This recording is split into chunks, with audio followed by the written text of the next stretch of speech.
ద్వితీయోపదేశకాండం 15వ అధ్యాయం. దేవుని వాక్యముల నుండి ద్వితీయోపదేశకాండం 15వ అధ్యాయాన్ని చదువుకుంటాం. 7వ సంవత్సరాంతమున విడుదల ఇయ్యవలెను.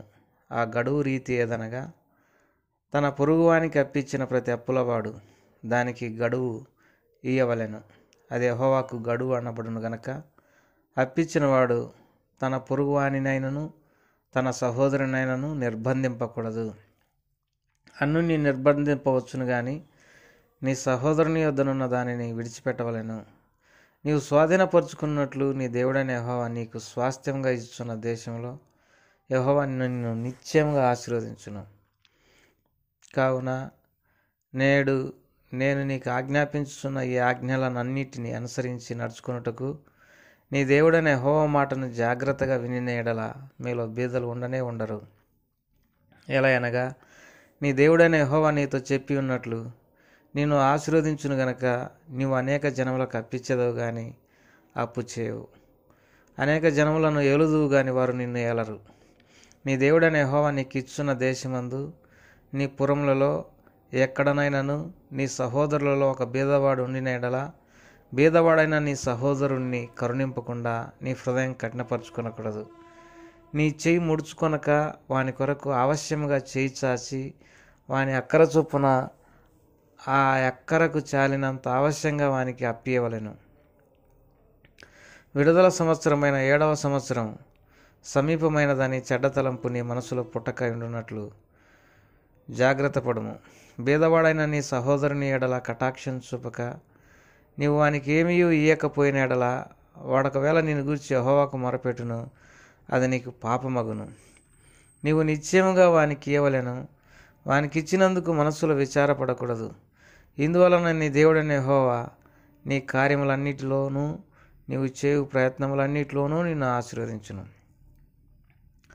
బీదలు దేశంలో ఉండక మానరు. అందుచేత నేను నీ దేశంలోనున్న నీ సహోదరులకు దీనులకును బీదలకును అవశ్యంగా నీ చేయి చాపవలెనని నీకు ఆజ్ఞాపించుచున్నాను. నీ సహోదరులలో హెబ్రీయుడే గాని హెబ్రీయురాలే గాని నీకు అమ్మబడి 6 సంవత్సరములు నీకు దాస్యం చేసినడలా 7వ సంవత్సరమున వాని విడిపించి నీ యొద్ద నుండి పంపివేయవలెను.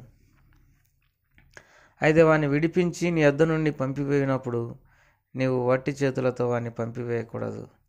నీవు ఐగుప్తు దేశంలో దాసుడువై ఉన్నప్పుడు నీ దేవుడైన యెహోవా నిన్ను విమోచించినని జ్ఞాపకం చేసుకొని నీ మందలోను నీ కళ్ళములోను నీ ద్రాక్ష గానుగలోను కొంత అవశ్యముగా వానికి ఇవ్వలెను. నీ దేవుడైన యెహోవా నిన్ను ఆశీర్వదించి నీకు అనుగ్రహించిన దానిలో కొంత వానికి ఇవ్వలేను.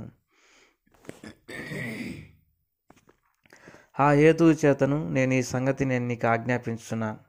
అయితే నీ యొద్ద వానికి మేలు కలిగినందున నిన్నును నీ ఇంటి వారిని ప్రేమించుచున్నాను గనుక నేను నీ యొద్ద నుండి వెళ్ళిపోనానని అతడు నీతో చెప్పిన ఎడల నీవు కదురును పట్టుకొని తలుపులోనికి దిగునట్లుగా వాని చెవికి దానిని గుచ్చవలెను. ఆ తర్వాత అతడు నిత్యము నీకు దాసుడైనను. అలాగుననే నీవు నీ దాసునికి చేయవలెను. వానిని స్వతంత్రునిగా పోనిచ్చుట కష్టమని నీవు అనుకొనకూడదు. ఎలా అనగా, వాడు 6 సంవత్సరములు నీకు దాస్యం చేసినందున జీతగానికి రావలసిన 2 జీతముల లాభం నీకు కలిగెను. అలాగైతే నీ దేవుడైన యెహోవా నీకు చేయు వాటన్నిటి విషయంలో నిన్ను ఆశీర్వదించును. నీ గోవులలోనేమి నీ గొర్రె మేకలలోనేమి తొలిచూలు ప్రతి మగదానిని నీ దేవుడైన యెహోవాకు ప్రతిష్ఠింపవలెను. నీ కోడెలలో తొలిచూలు దానితో పని చేయకూడదు. నీ గొర్రె మేకలలో తొలిచూలు దాని బొచ్చు కత్తిరింపకూడదు. యెహోవా ఏర్పరచుకున్న స్థలమున నీవును నీ ఇంటివారును నీ దేవుడైన యెహోవా సన్నిధిని ప్రతి సంవత్సరం దానిని తినవలెను. దానిలో లోపం అనగా దానికి కుంటితనమైనను గ్రుడ్డితనమైనను మరి ఏ లోపమైనను ఉండిన ఎడల నీ దేవుడైన యెహోవాకు దాన్ని అర్పింపకూడదు. జింకను దుప్పిని తిన్నట్లు నీ పురములలో పవిత్రాపవిత్రులు దాన్ని తినవచ్చును. వాటి రక్తమును మాత్రం నువ్వు తినకూడదు. నీళ్ళ వలె భూమి మీద దాన్ని పారబోయవలెను. దేవుడి మాటలను దీవించునుగాక.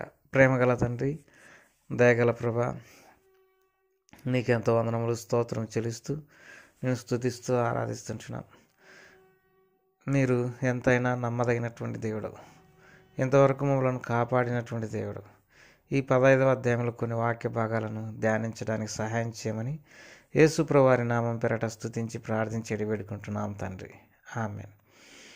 15వ అధ్యాయం ద్వితీయోపదేశకాండం 15వ అధ్యాయం మొదటి వచనం. 7వ సంవత్సరాంతమున విడుదల ఇవ్వలేనని ఆ గడువు రీతి ఏదనగా, మరి ఎవరికైనా మనం అప్పించినప్పుడు మరి దానికి కొంత గడువు ఇవ్వాలనని దేవుని వాక్యంలో మనం హెచ్చరించబడుతున్నాం.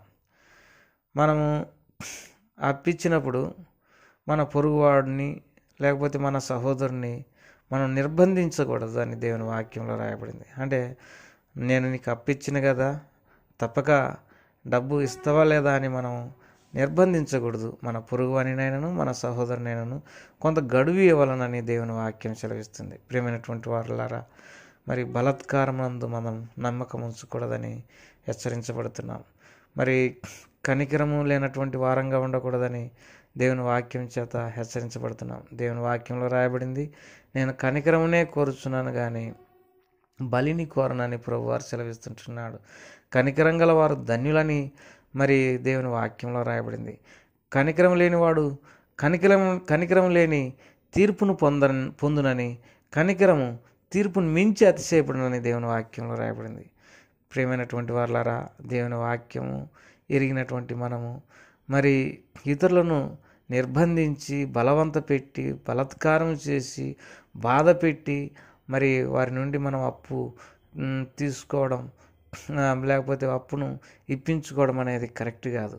మనం ఎంత మాత్రము ఇలాంటివి పని చేయకూడదు. దేవుని వైపు చూస్తూ దేవుని వలె దేవుని మనసు కలిగి మరి జీవించడానికి మనము నేర్చుకోవాలి.